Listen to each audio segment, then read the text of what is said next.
Sidat Yesharim, page 29, Shiur 31. On avait commencé au milieu de la page que qu'est-ce qui se passe si quelqu'un il est avec des amis qui se moquent de lui parce qu'il était filine, parce qu'il est Shabbat, parce qu'il fait siyat, t'es devenu un extrémiste, t'es devenu un taliban, tu vas 3 fois prier par jour, comme on connaît malheureusement beaucoup de gens.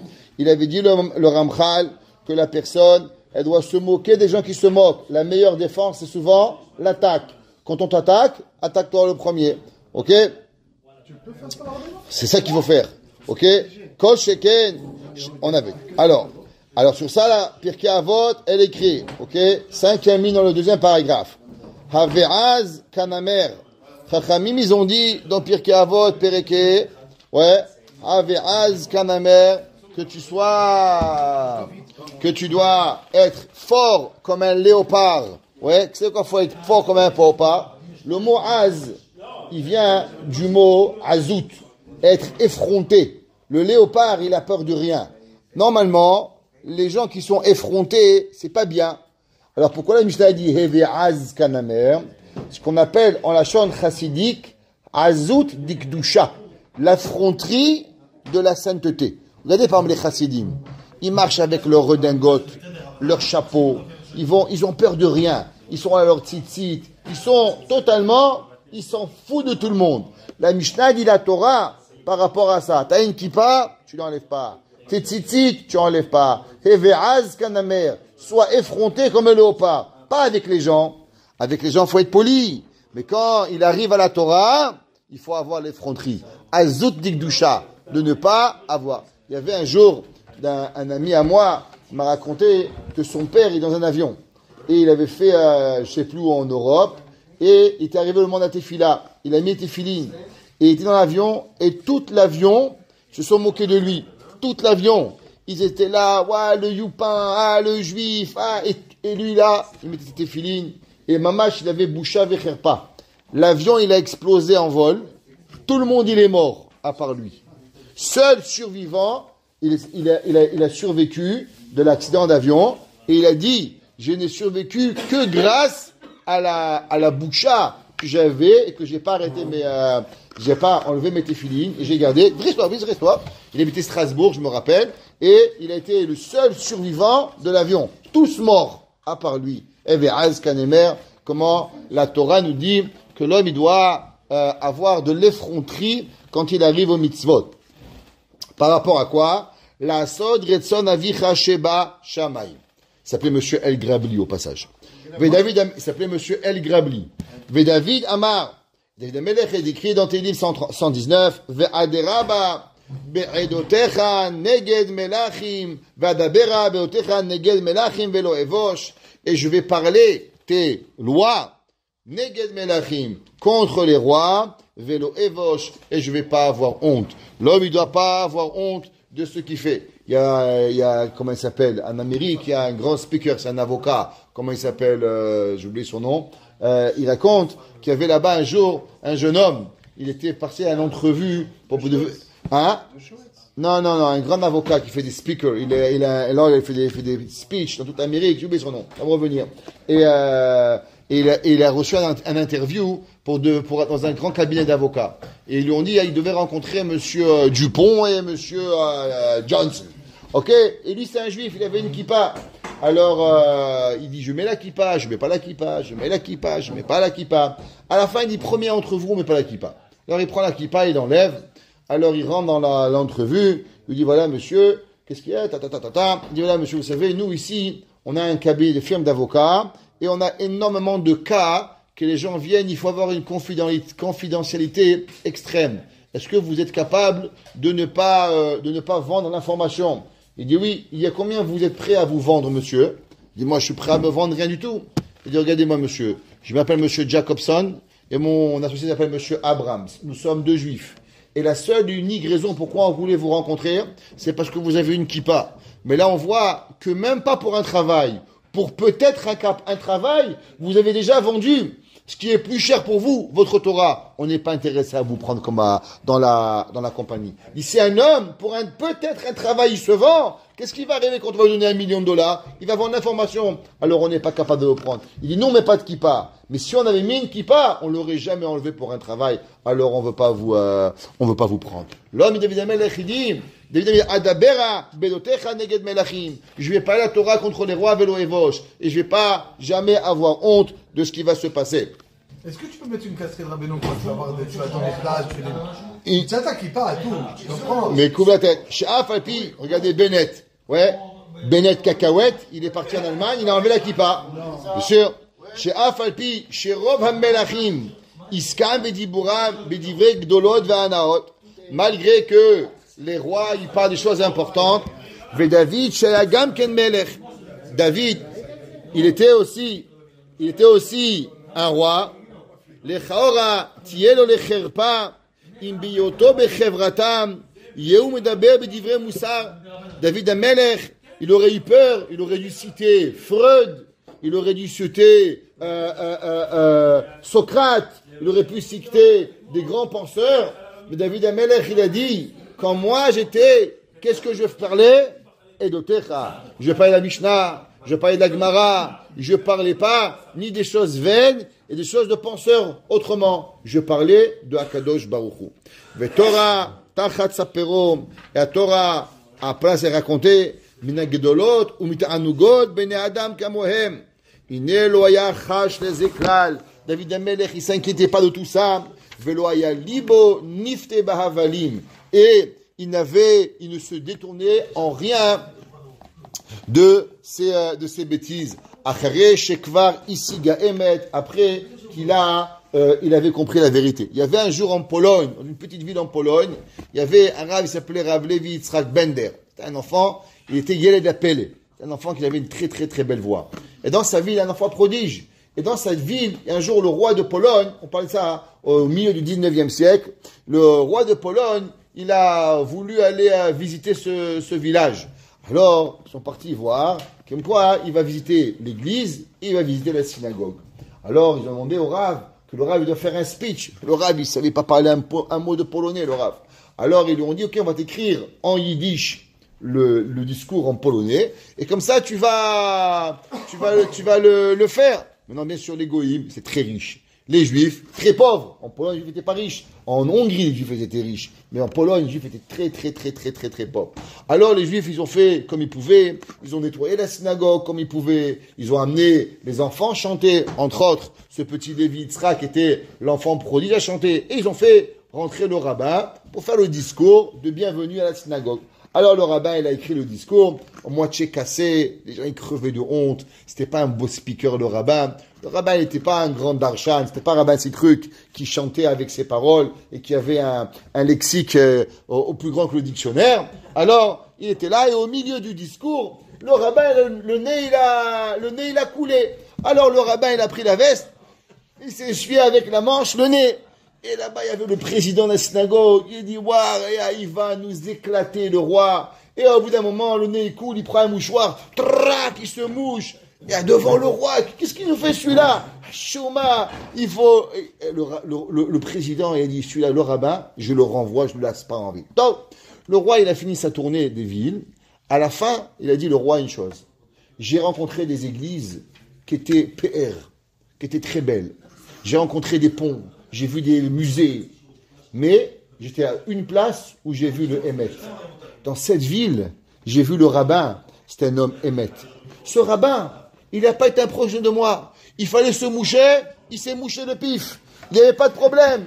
Il a dit, le rave là-bas, il était Hémet.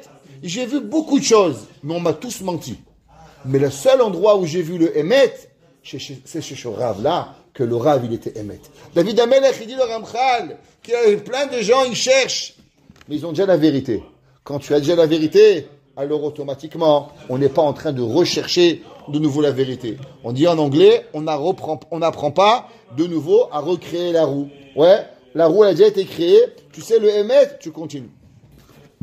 Et là, Mefaresh ve'omer ve'adabera be'otecha neged melachim ve'lo evosh je parle de tes lois devant les rois et j'ai pas honte. Veyeshaya, kemochen amar, et Yeshaya, dans 50, il a dit, Perek Nun, Alken samti panai kachalamish vaeda, kilo evosh. Yeshaya, Navi, dit, j'ai mis ma face devant Kadosh Baruch Hu, et je sais kilo evosh, je vais pas avoir honte. Pourquoi je vais pas avoir honte de Yeshaya? Il dit, parce que le Emet, il est là. Quand l'homme, il a le Emet, il n'a pas à avoir honte. Après que l'homme, il doit faire attention, ouais, Yavo Hazerizut. Alors maintenant, on a fini de comprendre à combien l'homme, il doit faire attention à chaque chose qui lui arrive. Maintenant, la prochaine étape, c'est ce qu'on appelle la Zerizut, le zèle. L'homme, il doit être zélé dans ce qu'il fait. Exemple, on sait qu'un homme, quand il va à la synagogue, il doit courir, il doit aller vite.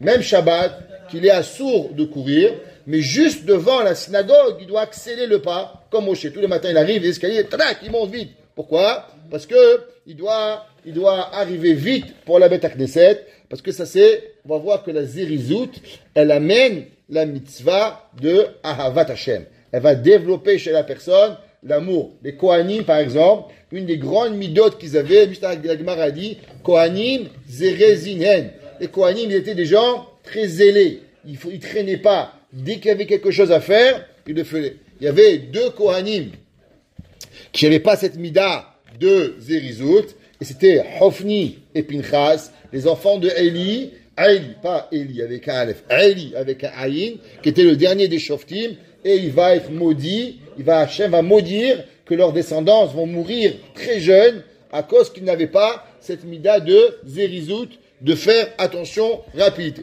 Alors, Vea Zerizut, allo, qui a Zehirut, Sovev, ala lotaase.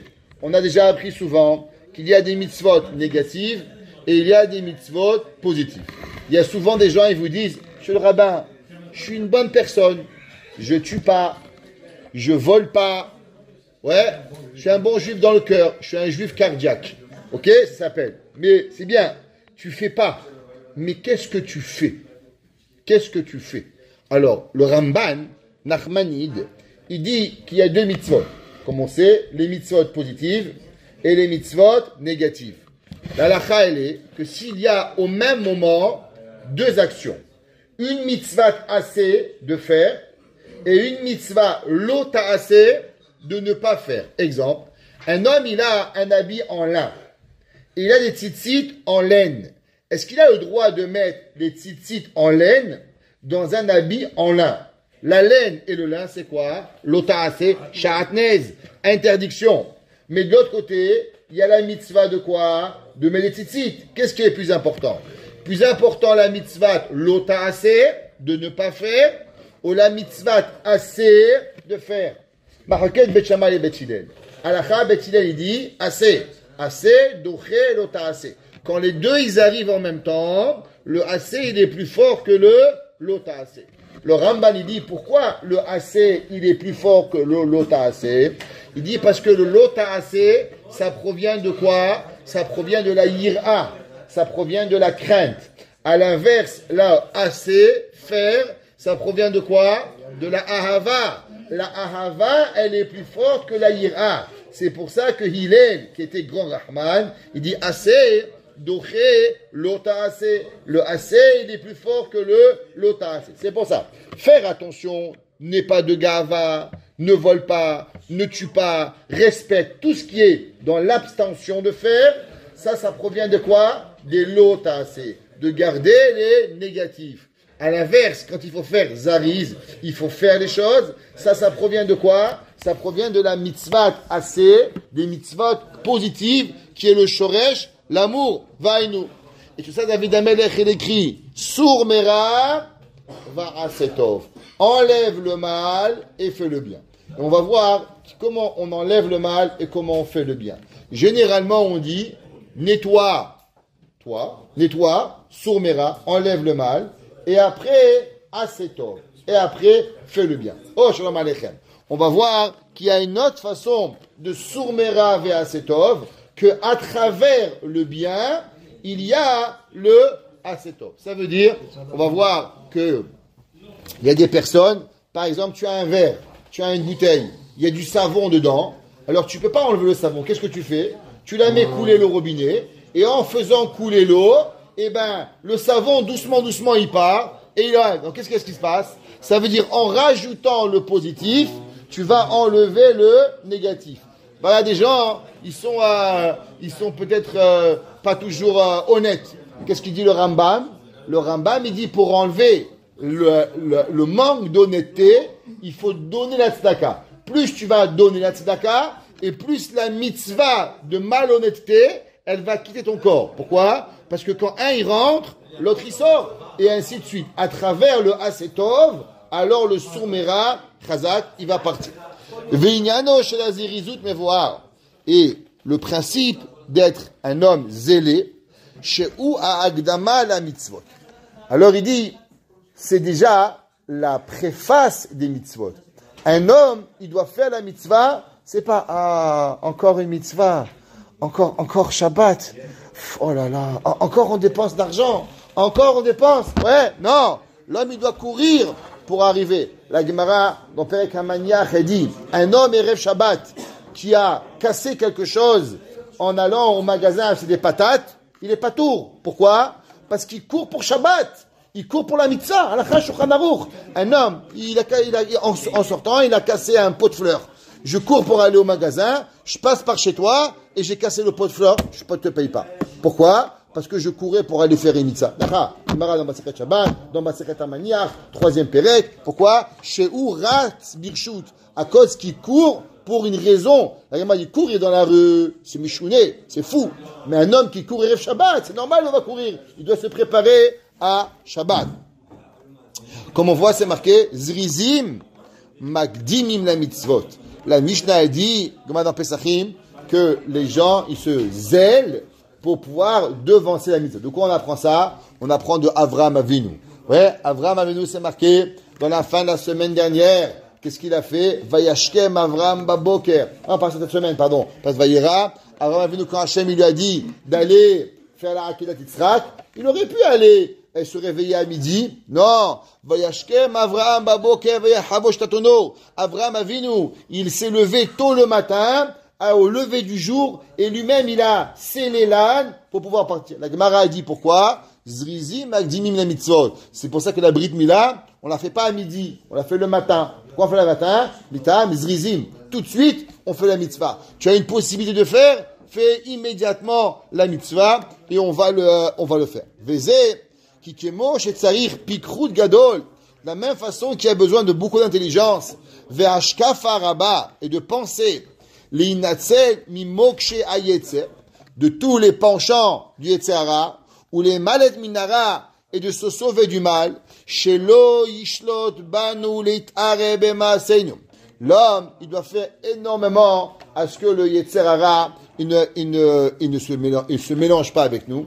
Ken tsarir pikrut gadol, ainsi il a besoin de beaucoup d'intelligence, ve'ashkafa et de vision, les echos ba mitzvot, d'attraper la mitzvot, ve'liskot ba'em, et d'avoir la mitzvah, ve'lo tovna mimena, et qui ne va pas perdre la mitzvah. On raconte qu'il y avait un jour un grand maître que tout le monde connaît, Rabbi Levi Yitzhak de Berdichev.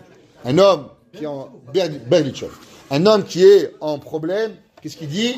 Elaha de Levi Yitzhak ben Sarah Sacha Aneni, et il est répondu. C'est connu que tout celui qui a la moindre difficulté en journée, il dit Elaha de Levi Yitzhak ben Sarah Sacha Aneni, et Akadosh Baruch Hu, il écoute sa prière. Alors, le Rabbi Levi Yitzhak de Berdichev, il était connu depuis qu'il était un jeune homme, d'être un homme excessivement intelligent, un homme qui avait une connaissance en Torah. Son beau-père, très jeune, il a marié. À l'époque, il se mariait 13-14 ans. Et déjà, il était connu comme connaissant le chasse, comme connaissant la Torah. Il était déjà une lumière dans le peuple juif, le Rabbi de Berdichev. Alors, vous savez, chez les Chassidim et les Ashkenazim, quand on sort à Simchat Torah, le Sefer Torah, comment on fait? Avant de sortir le Sefer Torah, on dit Atahoret aladat ki Hashem wa Elokim. On dit des versets, plusieurs versets, on lit une vingtaine de versets avant de sortir le Sefer Torah. Et on achète ces versets, c'est une grande ségoula, et chez les Ashkenazim, on les paye $100, $500 pour dire les versets. Kohanecha il beshut tzedek, Hashem melech, Hashem malach. Ok? Ouais, non, mais plus, il rajoute encore plus là-bas des versets pour Simchat Torah et alors on vend, normalement on vend le soir en argent, le matin en dapim de Gemara, c'est Shkenazim. Alors, le beau-père de Rabbi Levi Tzai de Berditchev, c'était le Khatan, il lui a acheté très cher le premier verset. Atahoret alada'at ki Hashem wa Elokim. Toi, tu as enseigné Oret alada'at ki Hashem wa Elokim. Moshe Rabbeinu, il a dit ce verset. Alors, le beau-père, il a payé, et on a donné à Rabbi Levi Tzrak, chez Chassidim, on met le talit, et on le dit avec un certain nigoun, et l'assemblée, elle répète. Rabbi Levi Tzrak de Berditchev, il a mis le talit, il s'est présenté devant le Echal, et il est parti. Il revient, il remet le talit, il se remet devant, et il part. Il remet le talit, il revient devant le Echal, et il repart. Il remet le talit, et il arrive et dit, alors si tu es grand, et tu sais étudier, et tu sais tout, fais-le toi-même. Et il part. Et le beau-père, à la fin, il voit une honte. Tout le monde rigole. C'est quoi ce genre qu'il a amené? En repartant à la maison, il dit, regarde mon fils, moi je sais, tu es un chassid, je t'ai jamais rien dit. Mais moi je t'ai honoré, j'ai payé cher pour toi, pour qu'on dise, Atahoret à la date, et toi tu as mis un talit, tu enlèves un talit, tu mets un talit, tu enlèves un talit. À quoi tu joues? C'est honteux ce que tu as fait, tu m'as déshonoré. Moi, Betom Levavi, moi j'ai fait tout ça avec toi pour t'honorer, et toi tu as été Meshalem Ra'at Achatova, tu as remboursé du mal après du bien. Qu'est-ce qui s'est passé? Il dit, laisse-moi te expliquer. Quand je suis arrivé pour devant le Echal, pour dire Atahoret à la date, le Yetzer Hara, il est venu chez moi. Et là, je lui ai dit, qu'est-ce que tu fais là? Il dit, mais qu'est-ce que je fais là? Je suis avec toi. Toi, tu dis Atahoret à la date, moi, je vais dire avec toi. Il dit, mais tu peux pas. Il dit, pourquoi? Il dit, parce que moi, j'ai fait Rosh Hashanah, j'ai sonné le shofar. Il dit, moi aussi, j'étais avec toi. Moi aussi, j'étais avec toi au moment où tu as sonné le shofar. Alors maintenant aussi, je veux être avec toi au moment où tu veux faire Atahoret à la date. Il dit, oui, mais moi, j'ai jeûné Kippour. Il dit, moi aussi, j'étais avec toi, j'ai jeûné Kippour. Il dit, mais moi, j'ai appris tout le chasse. Il dit, moi aussi, j'ai appris tout le chasse. Il dit, mais moi, je suis parti chez les grandes tzadikim recevoir des brachot. Il dit, moi aussi, j'étais avec toi. À chaque moment dans ta vie, j'étais avec toi. Alors maintenant, il me revient le droit de dire avec toi, Atahoret à la date. Alors je lui ai dit, regarde, si tu es un grand ami de Chacham, tu as fait Rosh Hashanah, tu as fait Kippour, tu as fait Sukkot, fais-les toi-même les psukim. Mais celle-là, je t'en ferai pas cadeau. Ou tu pars, ou c'est moi qui pars. Mais m'associer une seconde de plus avec toi, je suis pas d'accord. Et il a dit, le rabbi de Berditchev, qu'à ce moment-là, il avait compris que l'homme, il peut faire Rosh Hashanah, il peut faire Kippour, il peut faire Sukkot, il peut étudier. Mais à la fin, qu'est-ce qu'il y a? Il est toujours copain du Yetzer Hara. Et ça prend énormément de force pour comprendre combien l'homme, vraiment, des fois, on est avec le Yetzer Hara. On mange avec, on boit avec, on dort avec. Toute notre vie, on est copain du Yetzer Hara. Le Yetzer Hara ne nous arrête pas. Il dit le Ramchal, à combien l'homme, il doit penser véritablement de ne pas mélanger nos actions avec le Yetzer Hara. Ken Tzair Pikrut Gadol. Ça demande une grande intelligence. Ve'ashkafa le'echos ba'mitzvot ve'liskot ba'em ve'lo tovna mimenu, et de ne pas perdre la mitzvah. Souvent la mitzvah, elle appartient et est dans la main du Yetzer Hara, on est perdu. Ki kemo shemesave ou mishtadel ha'Yetzer Hara betachbulotav le'api et ha'adam im chomrot rachet. De la même façon que l'homme, le Yetzer Hara, il te fait que tu vas faire tous les péchés, voler, mentir, tuer, tout. Le Yetzer Hara, il n'a pas de fin. Ken mishtadel im noam imenu asiyat ha-mitzvot ou le'abdam imenu. Le Yetzer Hara aussi des fois, il veut pas le péché, mais qu'est-ce qu'il veut? Il veut t'empêcher de faire la mitzvah. Ve'im mitrape vit atzel. Et s'il va pas être rapide, il va être un peu feignant. Ve'lo itchazek lirdof acharei vidobam yesha'er na'ur varaik mehem bevadai. Le Yetzer Hara, qu'est-ce qu'il fait? Le Yetzer Hara, la première chose qui vient chez nous, la fainéantise. Il dit, ah, qu'est-ce que tu vas sortir? Par quoi? Pareil, il fait froid, il fait chaud, qui connaît pas la fameuse du Hafetz Chaim. Le Hafetz Chaim, un jour, il y avait une tempête de neige. Il avait 90 ans, le Hafetz Chaim. Le Yetzer Hara lui a dit, Rabbi, tu es vieux. Tout le monde y va comprendre que tu es pas à la synagogue. Il y a une tempête de neige. Comment toi tu vas sortir? Il dit, tu as raison. Et ma seule question, elle est comment un homme de 90 ans, il peut pas sortir, mais quelqu'un qui a 5700 ans, lui, il est sorti. Si toi, 5700 ans, tu es sorti, alors moi, 90 ans aussi, je peux pouvoir sortir. Et comme ça que le Chafetz Chaim, il est sorti. L'homme, il faut savoir que le début de tous les vices, c'est quoi? C'est la paresse. On terminera avec une petite histoire pour Shabbat, pour demain, parce que demain je ne serai pas là, je vais avec mon fils à l'hôpital. Alors, demain pour Shabbat, on raconte qu'il y avait un jour un grand rave qui était arrivé à la synagogue, et ce matin à la synagogue, le rave il arrive en pleurs. Le rave il arrive en pleurs, et il fait Kaddish et il pleure, et il fait Shacharit et il pleure, et il fait tous les Kaddishim. Donc tout le monde a compris qu'il était en Yertzai de son père, ou d'un de sa famille, et il pleurait. À la fin, les élèves, ils lui ont dit, Rabbi, c'est pas la première fois que vous avez un Yertzeit, c'est pas la première fois que vous avez une Isgir, chez les Séfarades des Isgir, pourquoi vous pleurez tellement? Il dit, voilà, je vais vous dire la vérité. Ce matin, je me suis un peu mal à la gorge, et il y avait des petits flocons de neige. Alors j'ai pensé, est-ce qu'à mon âge, je dois aller à la synagogue, oui ou non? Alors j'ai pensé, oui, non.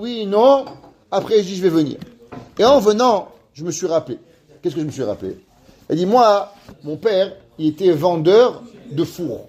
Qu'est-ce que ça veut dire à l'époque? Il y avait la maison, et au milieu de la maison, on créait une cheminée. La cheminée, elle servait de chauffage, elle servait de four, elle servait de gaz. C'était toute la maison. S'il n'y a pas de cheminée, il n'y avait rien. Il y avait un hiver qui était très, très, très rude. Et moi, j'allais à la yeshiva, et mes parents, ils payaient le rabbi pour pouvoir étudier la Torah. Et cet hiver-là, il n'y avait pas de possibilité d'aller du village à la grande ville pour chercher des briques. Et donc, automatiquement, mon père, il n'avait pas de parnassa. Un mois, il est passé, le rabbi, il n'a rien dit, on n'a pas reçu le chèque. Deuxième mois, il est passé, le rabbi, il n'a pas reçu le chèque. Et là, il a dit à mes parents, écoutez, ou vous payez, ou je prends un autre élève, moi aussi, je dois manger. Alors, mon père, il a dit à ma mère, regarde, on va enlever le rabbi, et il va venir travailler avec moi, trouver des patates, l'enfant, parce qu'il n'y a pas d'école. Il n'y a pas d'argent. Ma mère a dit, quoi? Mon fils, il ne va pas étudier la Torah? Tu vois le four à la maison? Enlève le four, démonte le four, vends le four, va trouver quelqu'un à le vendre, et comme ça, on aura d'argent pour payer la yeshiva, et on pourra vivre durant tout l'hiver. Il dit, mais on va mourir de froid. On n'aura plus de four, on n'aura plus de cheminée. Il a dit, et alors, vaut mieux mourir de froid que mourir de peine qu'on a un enfant qui n'est pas Tamid Chacham. Et durant cet hiver-là, toute ma famille a crevé de froid, a mangé froid. Chaque fois qu'on devait cuisiner chez les voisins, on n'avait pas de confort pour que moi, je vais à la yeshiva. Et ce matin, quand j'ai pensé une seconde que moi, j'allais pas faire Kaddish pour ma mère parce qu'il fait froid, quand je me suis rappelé de ça, alors j'ai tellement eu honte. Ma mère, elle a donné 6 mois de sa vie de froid pour que moi j'étudie. Et moi, j'ai failli ne pas venir lui faire Kaddish à cause que j'ai un petit peu mal à la gorge. Alors c'est pour ça que je pleure. Je pleure parce que j'ai tellement honte d'avoir pensé, même une fraction de seconde, ne pas dire Kaddish pour ma mère à cause que j'ai eu froid, quand elle et ma famille, ils ont eu froid pour que moi j'apprends la Torah. Baruch Hana el Olam. Amen. Amen.